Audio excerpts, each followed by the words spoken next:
Salut les petits loups, j'espère que vous allez bien. Aujourd'hui, une vidéo un petit peu différente de d'habitude. C'est un truc que je fais pas souvent et que j'aimerais faire plus souvent. C'est juste que voilà, le sujet ne se présente pas. Mais on va pas parler de cinéma, puisqu'on va parler de ceci. Alors, ceci, qu'est-ce que c'est? C'est Fight Club 2, comme vous pouvez le lire. C'est écrit par Chuck Palahniuk, qui était l'auteur du roman Fight Club sur lequel était basé le film de David Fincher. Et bah du coup, vu que ça porte le numéro 2, et ben c'est la suite de Fight Club. Alors ce Fight Club 2, c'est une œuvre un petit peu bâtarde parce que ce n'est pas vraiment la suite du film et ce n'est pas vraiment non plus la suite du bouquin. C'est un truc qui va être à mi-chemin entre les deux et qui va réfléchir quant au statut de ces deux œuvres. Mais du coup, ce que je voulais vous dire, c'est que le format comics se prêtait assez bien et était assez annonciateur de la richesse thématique de ce graphic novel parce que un comics, c'est un petit peu le médian entre le livre et le cinéma. C'est-à-dire que ce n'est pas vraiment un livre, mais ce n'est pas non plus un film, forcément. Par contre, la puissance des images est extrêmement importante dans le médium comics. Donc voilà, du coup, on est vraiment dans cet entre-deux. Et voilà, et rien que ça, rien que le fait d'avoir choisi de faire une suite en comics, je trouve que ça pose des bases réflexives qui sont très intéressantes. Je vous préviens, pour pouvoir parler de Fight Club 2, je vais forcément être obligé de spoiler Fight Club. Donc si vous n'avez ni vu le film, ni lu le livre, je pense que le film, tout le monde l'a à peu près vu, mais voilà, je préfère vous prévenir, il y aura beaucoup de spoilers, donc quittez cette vidéo, regardez au moins le film avant de pouvoir y revenir. Donc de quoi ça parle? Si vous vous souvenez bien de la fin du film, on avait laissé le personnage d'Edward Norton, qui ne portait pas de nom à l'époque et qui maintenant en aura un, il s'appelle Sebastian, qui venait de tuer métaphoriquement son double maléfique, son espèce de Mr. Hyde, qui était en fait sa double personnalité, qui était Tyler Durden et qui avait essayé de monter un projet d'anarchisme qu'il avait nommé Projet Chaos et qui comptait renverser l'ordre capitaliste et consumériste à travers le monde grâce à ce projet. Du coup, comme je vous disais, maintenant ce personnage s'appelle Sebastian, il a un nom, il est rentré dans les clous, il est sous médication pour éviter que sa double personnalité ne ressurgisse, pour pouvoir enrayer Tyler Durden. Il s'est marié avec Marla Singer, ils ont eu un fils et ils vivent ensemble une vie épanouie. Épanouie, pas vraiment, même plutôt non, c'est-à-dire que maintenant qu'il prend ses pilules, ça l'a rendu tout ce qu'il ne voulait pas être dans le film Fight Club, c'est-à-dire un personnage mou, qui ne prend pas son destin en main, qui se laisse aller, qui se fait marcher dessus par la société. Voilà, maintenant c'est quelqu'un de chiant. Et la pauvre Marla, elle commence à s'ennuyer de cette vie, elle aimerait un petit peu plus de piquant, un petit peu plus de mordant, et elle a la très mauvaise idée de remplacer les cachets de Sebastian par des placebos, ce qui fait immédiatement ressurgir Tyler Durden, qui va en profiter pour reprendre les rênes, pour établir un nouveau projet chaos, et même kidnapper le fils de Sebastian et de Marla, pour en faire peut-être le prochain Tyler Durden. Fight Club 2, c'est un graphic novel qui va se révéler extrêmement foisonnant, extrêmement enrichissant, mais qu'il va falloir un petit peu apprivoiser.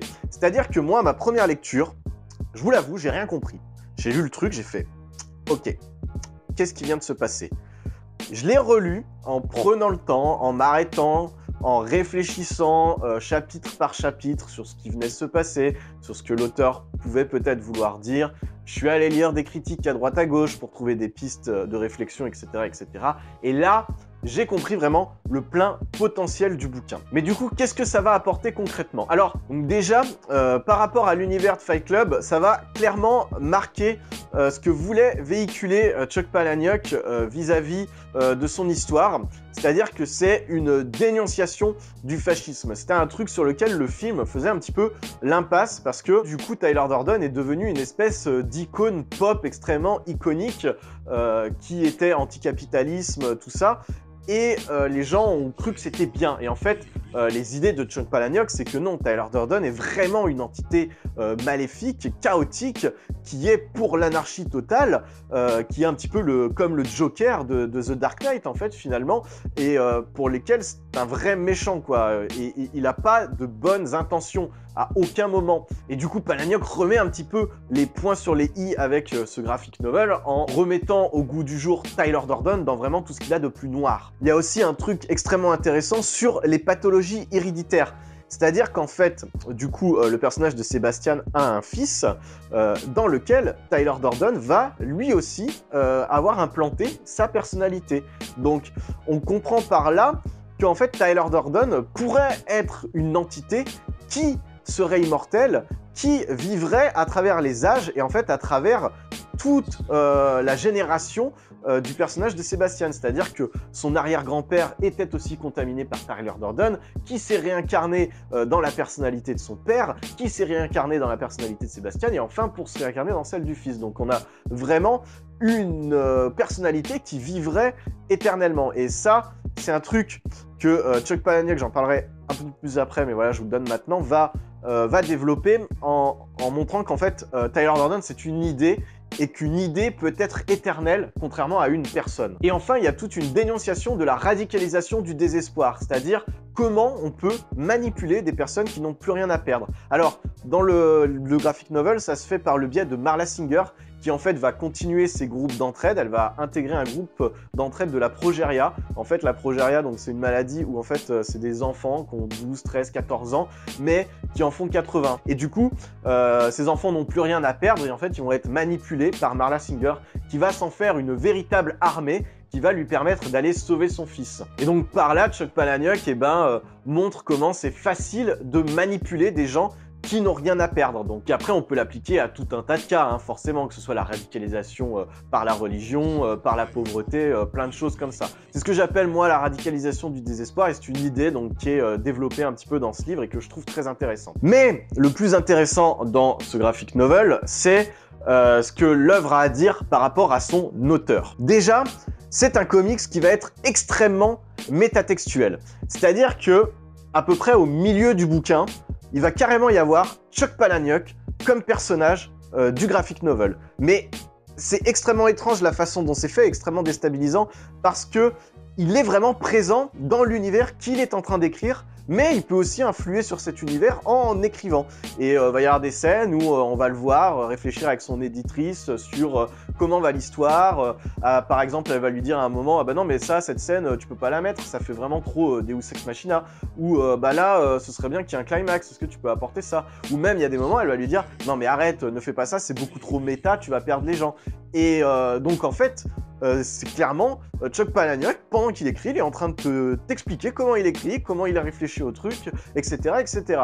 Donc voilà, c'est quelque chose qui est déjà très métatextuel et qui peut un petit peu faire perdre le fil. Mais c'est aussi pour lui une façon de réfléchir sur le fait que l'œuvre Fight Club en elle-même lui a complètement échappé. C'est-à-dire que pour lui, il voulait véhiculer un message, une certaine idée, et en fait, le public n'a pas vraiment reçu le film parce qu'en fait, il se plaint beaucoup du film en disant que voilà, le film a coupé beaucoup de choses qui étaient dans le bouquin, bref, a amoindri certaines nuances, etc., etc. Enfin voilà. Du coup, il réfléchit sur cette perception que peut avoir le public d'une œuvre. Et en se mettant lui-même en scène comme ça dans son bouquin, et ben, il montre comment cette œuvre peut être pervertie, que ce soit par son auteur, par ce qu'il veut dire dedans, comme par son public. Il y a plusieurs scènes où il se moque clairement des personnes qui auraient adoré le film Fight Club, par exemple. À un moment, on voit une fille qui a un tatouage de savon Fight Club et pour lui, bah, par exemple, ça lui paraît totalement ridicule parce que Fight Club, à la base, c'est quelque chose qui prône l'individualisme, l'affirmation de soi et de sa personnalité. Et tu peux pas affirmer ta personnalité en la construisant par rapport à d'autres œuvres, à d'autres trucs. Enfin, tu peux pas marquer sur ta peau que moi, je suis Fight Club, je suis cette œuvre. Enfin voilà, pour lui, ça lui paraît complètement ridicule, il se moque un petit peu de ça, par exemple. Mais sans jamais dire qu'il a totalement raison. Il est toujours dans le doute, il va toujours dire que peut-être quand même, effectivement, qu'il n'a plus son mot à dire une fois qu'il a livré l'œuvre et que le public peut interpréter ça comme il veut et qu'en fait, la vérité, c'est ce que le public interprète et pas ce que lui a voulu écrire. Et à la fin du bouquin, il redonne clairement le pouvoir à ses personnages, car il va carrément se mettre en scène en se faisant assassiner par l'un de ses protagonistes, et c'est une façon de dire que voilà, de toute façon, c'est les personnages qui auront toujours le dernier mot d'une œuvre, parce que c'est eux qui la font vivre, c'est eux qui la créent, et c'est leur histoire à eux, et qu'en fait, finalement, l'auteur est au service de ces personnages-là, et après, les spectateurs sont au service de l'œuvre, et la façon dont ils l'interprètent, c'est eux qui vont définir la vérité de cette œuvre. Donc voilà, comme vous pouvez le constater, j'espère que j'arrive à être relativement clair. Vous pouvez voir que Fight Club est assez déstabilisant. Sa grande force, c'est qu'il va pas hésiter à prendre son lecteur à rebrousse-poil, à le malmener, à le remettre constamment en question. Par exemple, à chaque fin de chapitre, enfin chaque début de chapitre plutôt, il y a des encarts récapitulatifs sur ce qu'on a lu. Alors c'est marrant parce que c'est présenté comme dans le film sur des plaquettes de consignes d'avion, où il y a donc le résumé de l'histoire, mais en même temps, il y a des petites interpellations où ils vont me dire « Est-ce que tu es vraiment en train de comprendre ce que tu es en train de lire? Est-ce que tu vois où je suis en train de vouloir en venir ?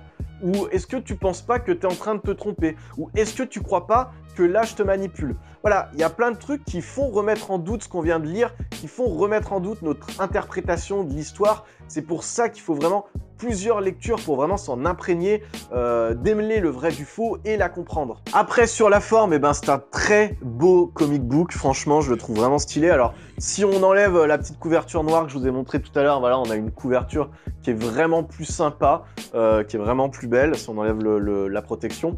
Après, au niveau des dessins, bah, moi, ça me plaît.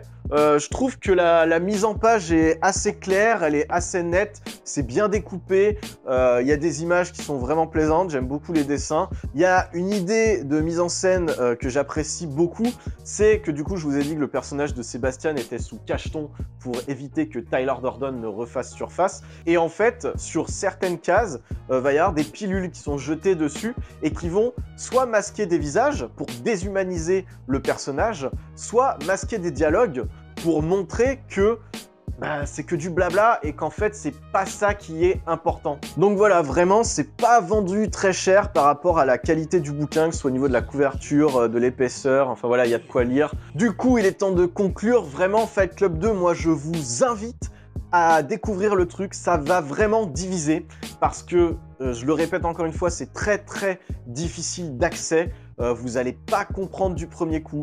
Il va vraiment falloir creuser, il va vraiment falloir réfléchir par rapport au truc. Mais comme je l'ai dit, thématiquement, c'est d'une richesse assez folle. Il y a vraiment plein de choses très intéressantes à retirer de ce graphic novel.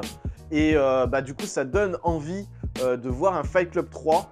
Je crois qu'a priori c'était prévu, mais comme le bouquin c'est pas forcément très bien vendu, ça a été assez mal reçu au niveau critique, hein. Vous allez trouver partout de très mauvaises critiques. Voilà, je suis un peu seul à défendre ce truc, même sur YouTube.